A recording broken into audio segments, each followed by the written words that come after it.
제가 법문할 주제는 법화경에서 말씀하신 일대사인연입니다. 일대사인연은 부처님이 이 땅에 출현하신 큰 뜻이 무엇인가, 그것을 법화경에서는 일대사, 하나의 큰 일이라고 말씀하셨습니다. 그것을 이제 오년은 어떻게 해설했는가, 이것을 이제 말씀드리려고 합니다. 오늘 이제 본문에 들어가기 전에 제가 공부한 과정을 잠깐 말씀드리고 시작하겠습니다. 약 20여 년 전에 연불을 하다가, 연불은 그 어떤 연불이냐면 원효 스님께서, 원효 성사께서 시킨 대로 하는 연불이에요. 이름은 일심정토 연불이라는 겁니다. 일심정토 연불 수행인데, 이것을 쭉 해오다가 아주 깊이 이 연불만 하다가 아주 크게 놀란 적이 있습니다. 제가 이 출가한 지 한 12년 정도 됐을 때 일인데, 이 어떻게 이런 일이 있는가, 그래서 한 번도 체험하지 못한 그런 일을 겪었어요. 그래서 크게 놀랐다. 그것이 깨달음인지 뭔지도 잘 모르니까 이것이 어쨌든 놀랬다. 가슴이 콩콩 뛰게 놀랬다, 이 말입니다. 왜 이런 현상이 내 수행자한테서, 내 가슴에서, 이 머리에서, 가슴에서 일어나는가 하고 연구를 해봐도 잘 찾을 수가 없었어요.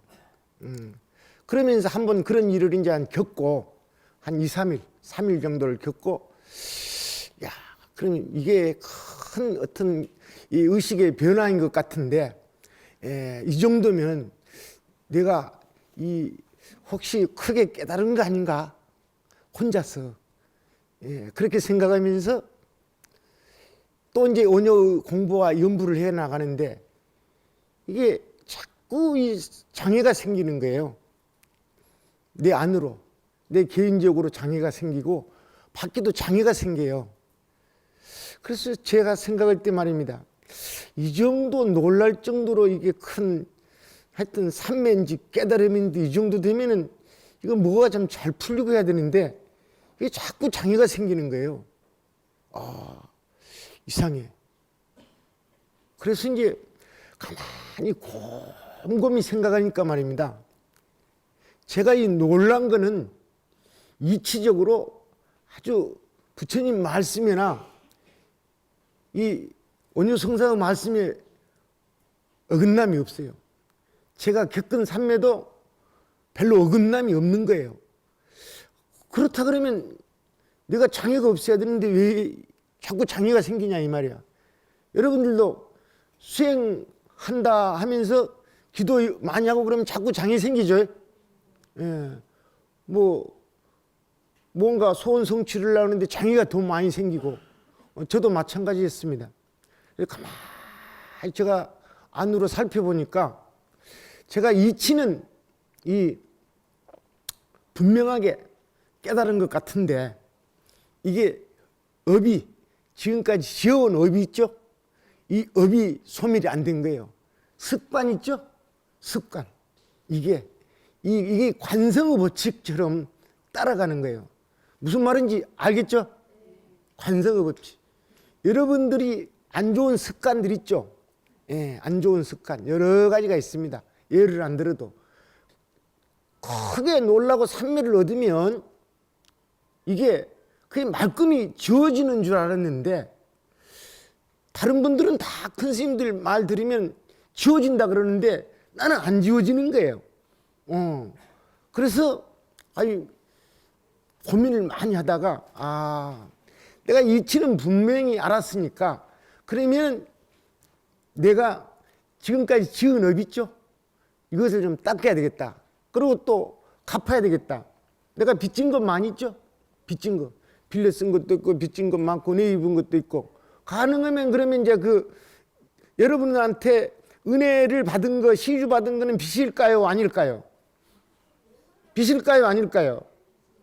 이것은 빚입니다. 빚이에요. 어쨌든 제가 닦은 공덕이 적으면서 많이 받으면 빚이에요. 그래서 첫 번째, 시주 은혜를 적게 받을 것, 내 생각으로. 그 다음에 이제 지금까지 지은 것들 있죠. 실제로 이제 시주 말고 빌린 거 있죠. 이런 것도 갚아야 될 것. 그 다음에 남을 향해서 내가 요구를 했잖아요. 이것도 갚아야 될 것. 그럼 어떻게 갚느냐? 그러면 쫓아다니면서 갚을 필요는 없어요. 가만히 있으면 다 받으러 옵니다. 요구한 사람들 있잖아요. 그러면 A에게 요구를 했으면은 A가 나한테 요구를 할까요? B도 요구를 할 수 있을까요? 아, 똑똑하네. 그래요. 제가 A한테 요구를 했으면은요, 꼭 A가 나한테 쫓아와서 이놈 저놈하고 욕하는 게 아니고요, 전혀 나하고 관계없는 B나 C라는 놈이 와가지고 나한테 막 요구가 가요. 예? 그렇습니다. 그래서 이 업 도망갈 수가 없어요.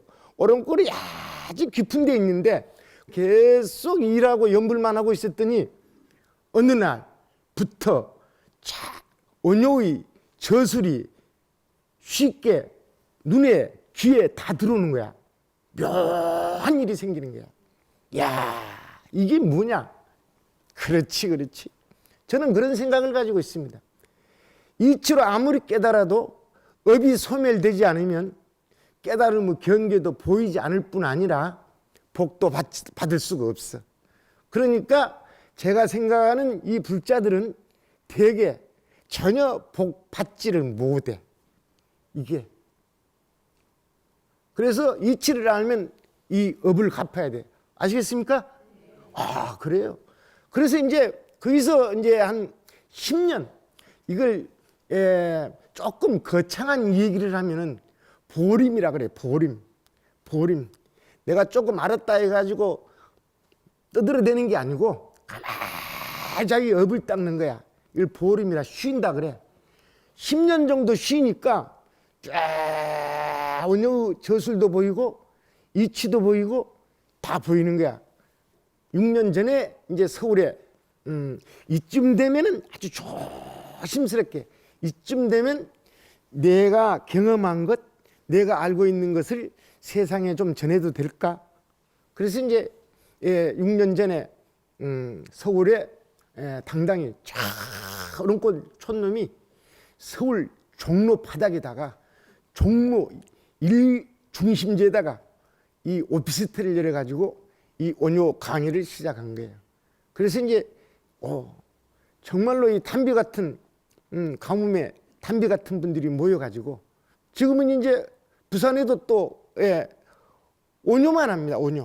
온요만 강의를 하고 대전에도 내고 그래서 지금 약 100여 명이 공부를 하고 있어요. 오직 온요 사상하고 연불하고만 하고 있습니다. 오늘 강의 끝에 말입니다. 만약에 시간이 나면 이 신비스러운 연불에 대해서 이 얘기를 하기로 하고 오늘은 1대4에 대해서 하기로 했잖아요. 그렇습니다. 그래서 오늘은 1대4를 할 겁니다. 이 내용은 말입니다. 꼭 한번 읽고 중요한 부분만 하겠습니다.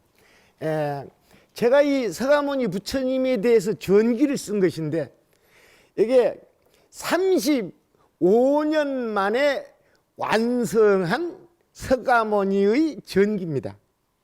35년 만에 완성한 거. 오래 걸렸습니다. 오래 걸려. 고치고 또 고치고 또 고치고 해가지고 된 겁니다.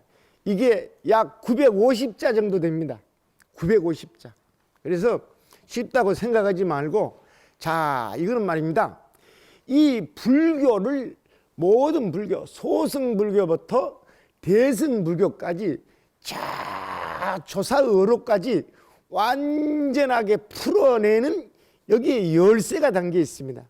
온요의 20여 권 남은 저술, 세계의 석각들이 찬탄하는 불교의 그 정수, 온요 저술을 풀어내는 키도 여기가 들어있습니다. 이 내용은 1400년 만에 처음으로 풀어낸 글입니다. 굉장하죠? 예, 굉장해.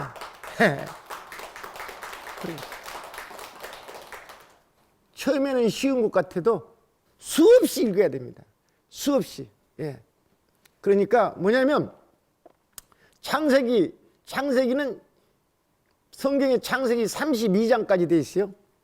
창세기가 32장, 32문장으로 돼 있는데 이 창세기 내용만큼 정도 되는 내용입니다. 이 창세기는 어린애부터 저기 훌륭한 목사, 신부, 유명한 기독교 종교학 박사까지 전부 외우고 있는 거예요. 그런데 우리는 서가모니 부처님의 일세 일대기를 외우고 있지 않거든요. 예, 여기서부터 문제가 있는 겁니다. 왜 문제가 있느냐? 깨달음만 강조하니까 그래요. 깨달음만 강조하니까. 그래서 오늘 2020년부터는 말입니다. 제가 아주 이것을 이 A4 용지 한 장밖에 안 돼요. 예, 한 장밖에 안 돼요. 뒤에 조금 이 정도밖에 안 돼요. 읽으라고 크게 썼는데 이걸 꼭 읽어서 많은 사람들에게 전하고 이 950자를 풀어내는 것이 불교의 전부라. A4용지 2장만 돼도 여러분들이 읽지를 않아요. 그래서 한 장이 한 거예요. 예, 여러분들은 천천히 읽고 소리 적게 내서 읽고 저는 좀 크게 읽고 그렇게 해서 한번 읽겠습니다. 서가모니 부처님, 불교의 교조 서가모니 부처님은 BC 624년 4월 8일 고대 인도의 가필라성 인근 룸비니 동산 무수 아래에서 정반랑과 마야 부인의 왕자로 탄생하셨다. 태자의 세속 이름은 고타마 시타르타였다. 고타마는 가문을 나타내는 성씨이고 시타르타는 이름이다. 성자의 이름은 석가모니이니 석가족 출신의 성자라는 뜻이다.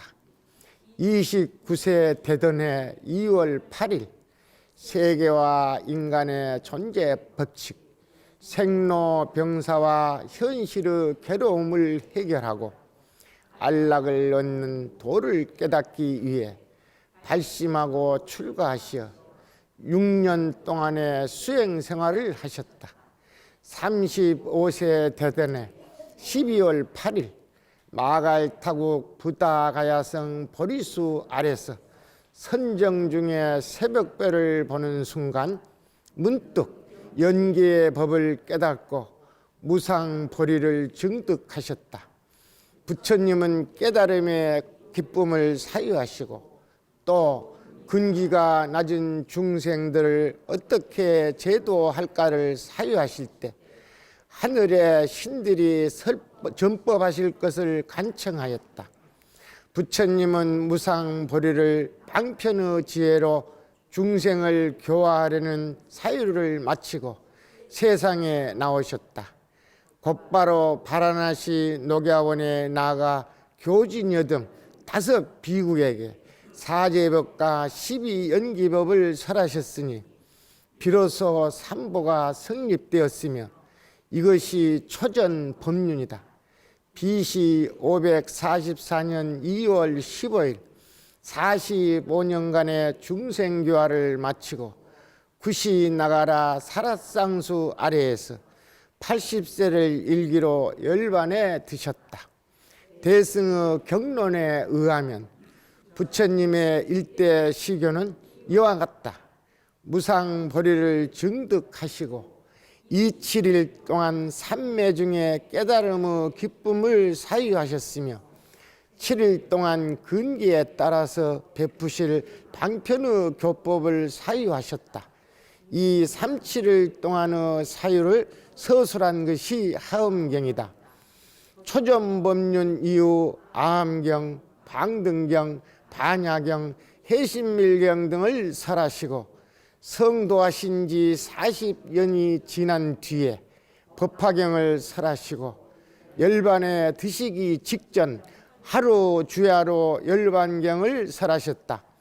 시방 3세의 모든 부처님은 오직 일대사의 인연 때문에 세상에 출현하신 것이다. 하나의 큰 일은 부처님의 지견을 삼성의 방편으로 열어서 일성의 실상을 보이고 일성이 진실임을 깨달아 무상보리의 도에 들어가게 하는 것이다. 이유 없는 보리와 다름이 없는 성품의 실상을 알게 하고 증득하게 하는 것이다.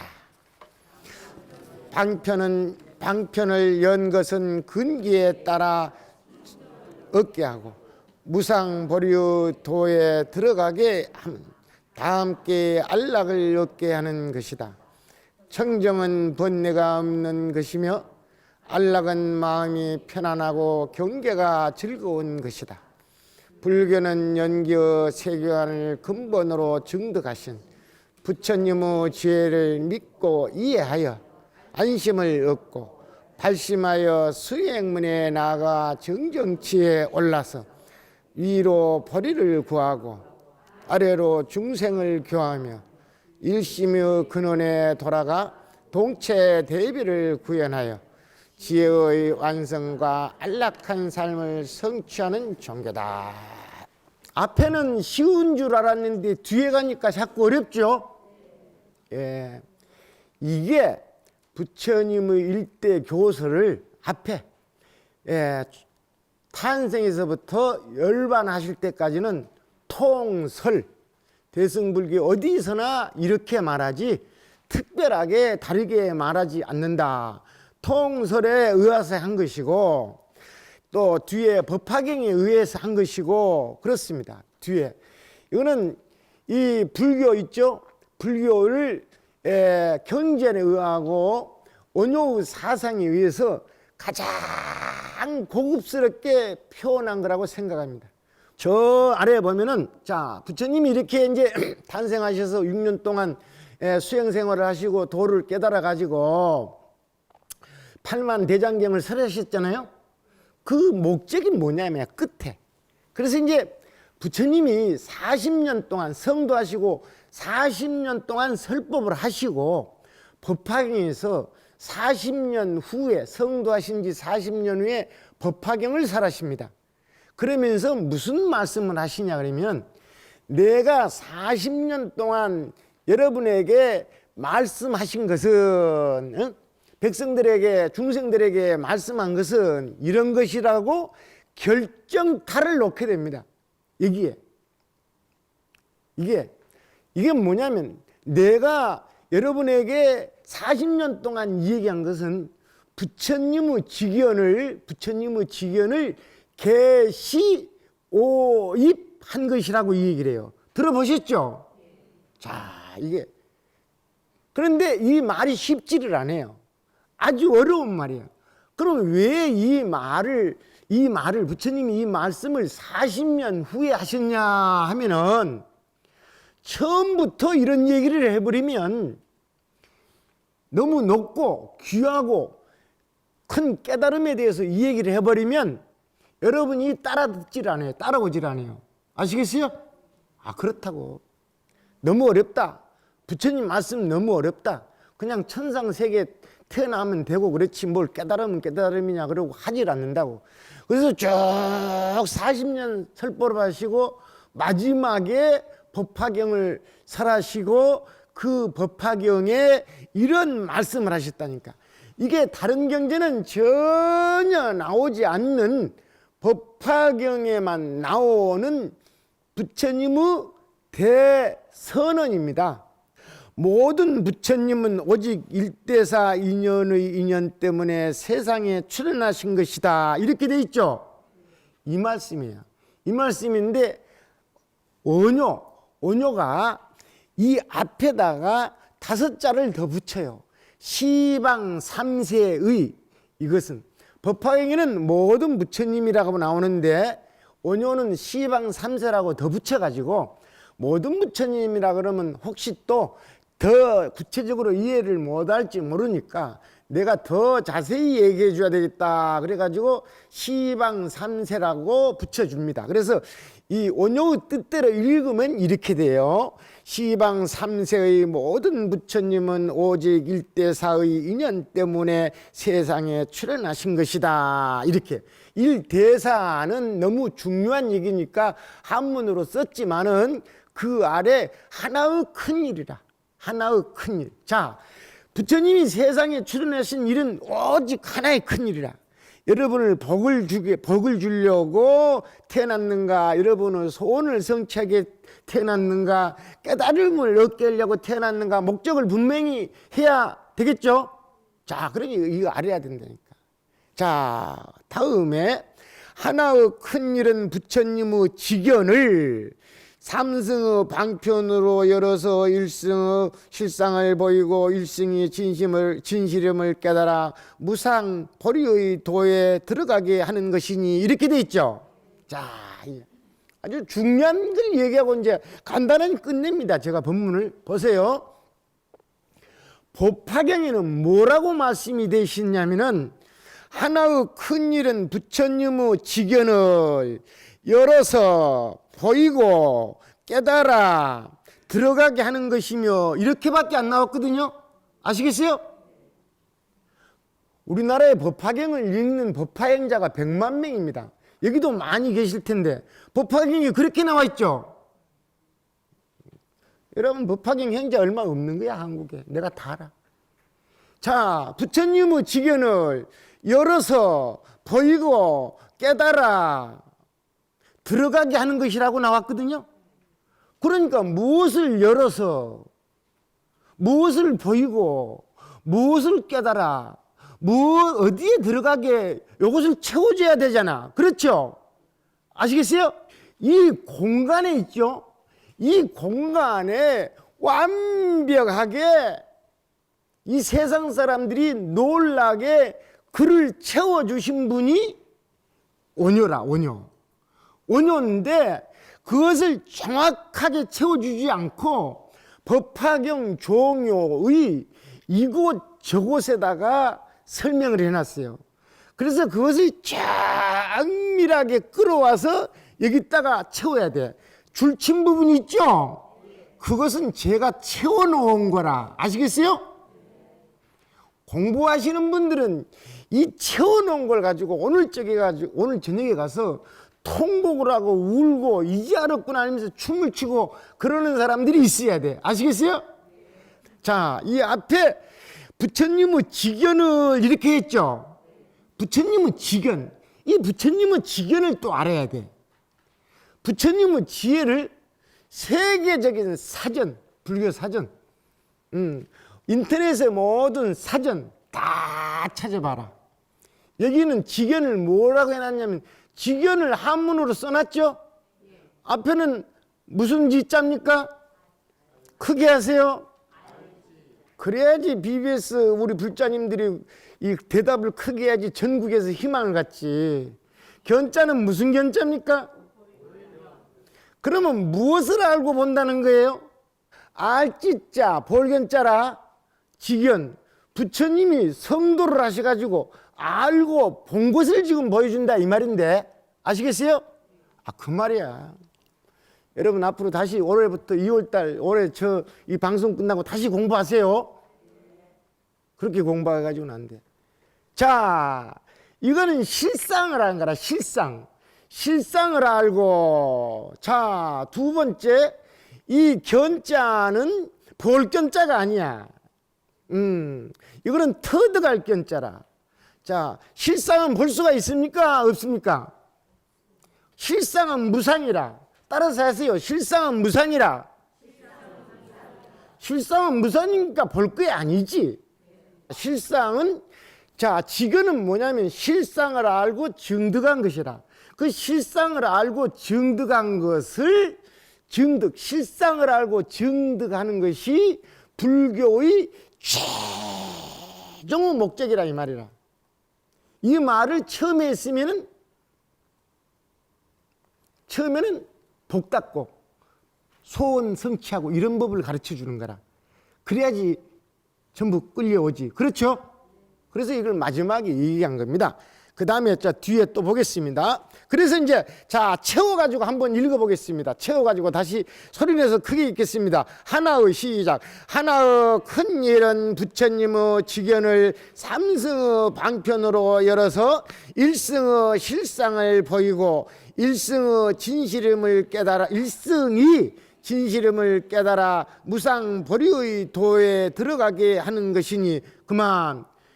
이 글은 법화경이 없는 그런데 채워서 만든 거예요. 아시겠습니까? 꼭 간직하시고. 머리가 좀 시원해졌어요? 머리가 좀 시원해졌어요? 아니, 궁금한 적이 없는데 무슨 머리가 시원해져. 궁금했어야지 머리가 시원해지지. 자, 그 다음 문장은 말입니다. 위 없는 보리와 다림이 없는 성품의 실상을 알게 하고 증득하게 하는 것이다. 이 글 내용은, 이것은 법화경에는 없고 이 세상 어떤 논서에도 없고 법화경 종요에만 나와 있는 문장이라.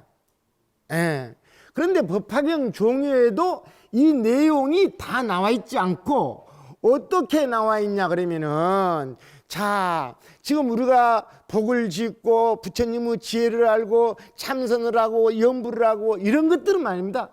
내가 더 짧게 말하면, 궁극적으로 짧게 말하면, 위 없고, 따라서 하세요. 위 없고 다름이 없음을 알게 하고 증득하게 하는 것이다. 이렇게 해놨거든. 그러면 이 말이 무슨 말인지 알아요, 몰라요? 알아요, 몰라요? 처음 듣지. 한국에서 처음 듣지. 1400년 동안에 처음 듣지. 자, 보세요. 여기에서 5년은 말입니다. 이 없고 위가 없다 이 말이야. 위가 없고 다름이 없음을 알게 하고 증득하는 것이다. 이만 이렇게 해놨으니까 한국인이 알 수가 없어. 10만 명 중에 1명 정도 알 수가 있어. 조사만 알 수가 있어. 그래서 내가 이것을 산매에 들어가서 찾아가지고 채워놨어. 뭐라고 채워놨느냐? 위 없는 보리와 다름이 없는 성품의 실상을 알게 하고 증득하게 하는 것이다. 그런 읽을 수 있죠? 이게.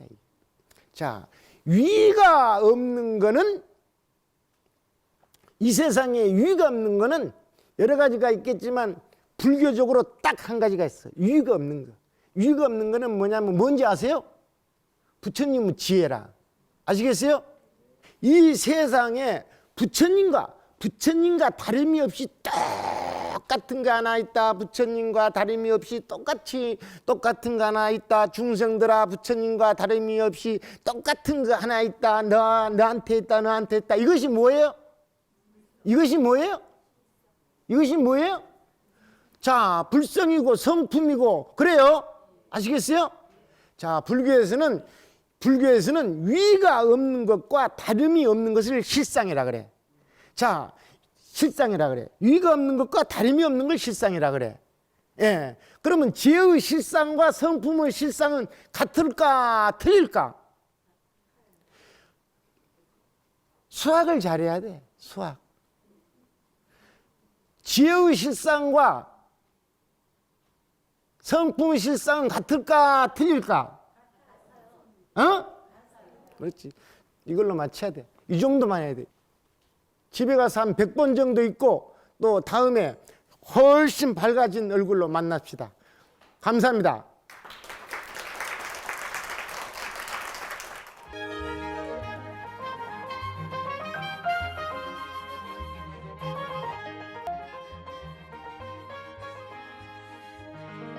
질문 한 2가지만 받고 그래서 이제 마치겠습니다. 송월 이정일입니다. 평소에 존경하는 정목 스님의 법문을 듣게 되어서 무한 영광으로 생각합니다. 특히 원효 성사의 정신을 깊이 연구하시고 아주 높은 경지에 이르으신 정목 스님의 해안에 대하여 깊이 존경하고 있습니다. 서방 정토에 이르는 것과 또 유심 정토에 대한 차이점이나 혹은 그 조화로움에 대한 말씀을 가르쳐 주시면 공부하는 데 도움이 되겠습니다. 예, 정토는 참선이나 주력이나 어떤 무슨 다른 또 간경이나 무슨 다른 수행법보다도 역사가 가장 깁니다. 예. 최소한 2000년의 역사를 가지고 있는 것이 이제 정토와 염불입니다. 제하는 얘기가 아니고, 그렇게 역사가 길기 때문에 갈래도 많아요. 갈래도. 그래서 이름도 아주 많습니다. 이 다른 수행보다도 이 정토가 이제 근본이라. 저는 어떤 생각을 가지고 있냐면 참선을 해도 깨달으면 정토고, 주력을 해도 정토고, 염불을 해도 정토고, 다 정토야. 궁극적으로 다 정토라. 그래서 뭐 깨달음의 세계가, 열반의 세계가 특별하게 따로 있는 게 아니고, 열반이 다르고 무슨 참선을 해서 깨달음을 얻는 경계하고, 주력을 해서 얻는 경계하고, 정목이처럼 염불해서 얻는 경계하고 다른 게 아니고 다 정토입니다. 서방 정토는 지금 저 서쪽에 여기서부터 10만억 불국토를 지나서 뭐냐면 정토가 있다는 거 아니에요? 그렇죠? 이 말을 잘 알아야 돼. 여기서부터 10만억 불국토를 지나서 있는 거야. 이게 키포인트야. 이게 깨달은 사람은 금방 알아. 10만억 국토를 지난 게 아니고 10만억 국토를 지나는 게 아니야. 10만억 불국토야. 깨달은 사람은 걸음이 다 불국토라는 거야. 그래, 그 말이라. 그 말이고 그게 둔 거야. 그러니까 근기가 낮은 사람한테 얘기한 거는 맞아요. 맞습니다. 맞습니다. 서방 정토고, 유심 정토는 마음에가 정토가 있다는 거야. 마음에가 정토가 있다는 거야. 뭐냐면 어떤 거냐면 마음이 청정하면 국토가 청정한 거 맞죠? 그렇죠? 자, 아까 정토는 있죠. 정토는 아까 서방 정토는 고구의 한 방향, 한 국토, 한 세계에만 집착을 해 사람들이. 그 다음에 유심 정토는 세상에 물타든지 말든지 지만 편한다고 생각할 수가 있어. 그래서 지금 이 서방 정토와 유심 정토를 다 끌어안고 최고의 현실이고 도리인 정토를 설한 것이 일심 정토라. 아시겠습니까? 이게 원효라, 원효. 이게 원효야.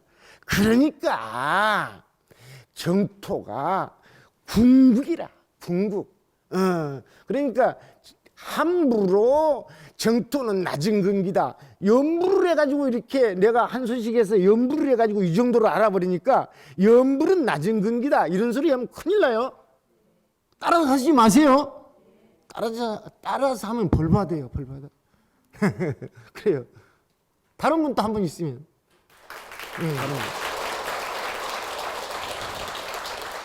불교에서는 신의 행증을 강조하는데요. 다른 종교에서는 그 무조건 믿으라고 강조를 하는데 불교의 믿음은 이런 다른 종교의 믿음과 어떻게 달라야 하는지 여쭙고 싶습니다. 자, 그래요. 뭐냐면 우리는 이제 다른 종교, 신을 믿는 종교는 믿음만 강조한다, 맹목적으로 믿게 한다 이렇게 알고 있죠. 그렇게 알고 있죠. 사실은요, 제가 생각에는 맹목적으로 믿는 사람이 저 다른 종교보다 불교에 더 많은 것 같아. 기독교는 말입니다. 기독교라든지 뭐 어쨌든 우리나라의 대표적인 그런 종교는 지금 개신교 같은 종교는 뭐냐면 하나만 무조건 믿게 하는 게 아니고 그 근본 교리가 믿음, 소망, 사랑이라. 믿음, 소망, 사랑이라. 아시겠어요? 믿음, 소망, 사랑이에요. 믿음, 소망, 사랑인데 소망과 사랑을 알려면은 믿음이 근본이 돼야 된다 해서 믿음을 가르치는 거예요. 그 믿음, 소망, 사랑은 뭐냐면 저 무식한 사람들이 하는 게 아니고, 자, 불교에서 염불, 가장 간단하게 가르치는 염불을 올리는 신원행이라. 신원행. 그렇죠? 아셔요? 신원행이니까 믿음, 소망, 사랑하고 똑같잖아요. 그런 겁니다. 이 믿음, 소망, 사랑인데 사랑도 잘해야 돼. 사랑이 뭐냐면 제가 조금만 얘기를 할게요. 사랑도 만약 내가 여러분한테 사랑을 베푸는 게 아니고, 내가 무슨 여러분을 사랑해 줄 능력이 있어요. 자격이 있어요. 지금 내 한 몸도 못 견디는데. 그런 게 아니야. 그런 게 아니고 하나님이 나를 사랑해 준다는 걸 알아야 된다는 게. 아시겠어요? 그래 여러분도 자비 그런 소리 했지만 여러분이 무슨 자비를 베푼단 말이야. 싸운 거 있어야 자비를 베풀지. 그래요. 잘못 알고 있는 거예요. 우리가 부처님이 우리를 얼마나 대자비로 지금 우리를 지금 중생의 그 윤회의 태도를 벗어나게 해주는지 이걸 알아야 돼. 기독교에서는 믿음, 소망, 사랑을 뭐냐면 이 신앙의 원리로 삼는데 그 중에 믿음이 바탕이 돼야 된다. 그래가지고 가르치는 것이고 그 믿음은 신의 섭리라. 신의 섭리. 그리고 이제 불교에서는 그럼 대단한 믿음을 갖느냐? 여러분은 대단한 믿음을 갖질 않아. 애초부터 틀렸다 이 말이라. 불교에서는 신, 원, 신, 해, 행정을 가르치잖아요. 그럼 신이 무엇을 믿는지를 알아야지. 신이 뭐야? 신이 믿음의 대상이 뭔지를 알아야 된다니까. 그러니까 이거 잘못됐다. 뭐냐면 우리는 지장보살도 믿고 간센보살도 믿고 또 뭐냐면 약사해례도 믿고 뭐냐면 육조해능도 믿고 이렇죠? 아미타불도 믿고. 이게 불교가 아주 발전을 못하고 지금 정체되어 있고 지금 헷갈리게 만드는 거라. 믿음의 대상이 통일이 돼야 돼. 자, 믿음의 대상이 부처님의 지혜로 통일이 돼야 돼. 모든 종파, 모든 불교에 관계되는 대승, 소승 다 하나로 통일돼. 믿음의 대상이 무엇이냐? 부처님의 지혜. 그러면 부처님의 지혜를 알면 되거든. 부처님의 지혜. 그래서 부처님의 지혜가 너무 많으니까 간절하게 꽉 짜가지고 원효가 평생 짜가지고 원효의 말년에 무량수경 종효를 지으면서 그것다가 부처님의 지혜는 네 가지다. 성소작지, 묘관찰지, 평등성지, 대원경지 한 반에 딱 다 깨달으려 그러면 연치 가지고 돼진다. 하나하나 차근차근 닦아라. 이랬다 이 말이라. 예? 아시겠습니까? 요 한마디만 하고 마치겠습니다. 불교에서 따라하세요. 불교에서 믿음의 대상은 부처님의 지혜다. 불교는 부처님의 지혜를 믿는 종교다. 감사합니다.